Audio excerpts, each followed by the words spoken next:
Hello, I am Stuart. Before we start, we want to share that this video uses AI for graphics and voice, but all the information is manually researched by our team.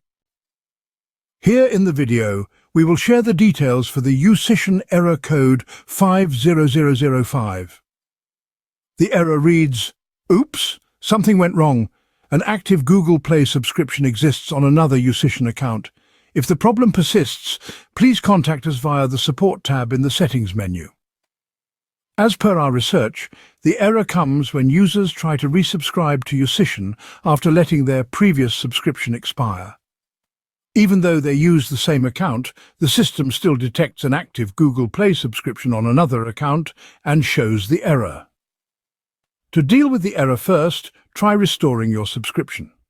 To do so, open Yousician, then go to the Settings and select Account.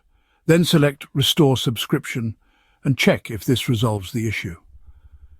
If the error still comes after restoring your subscription, reach out to Yousician customer support for further assistance. Thanks for watching. If this video helped, don't forget to like, share and subscribe. Have any questions or issues? Drop them in the comments below. See you in the next one.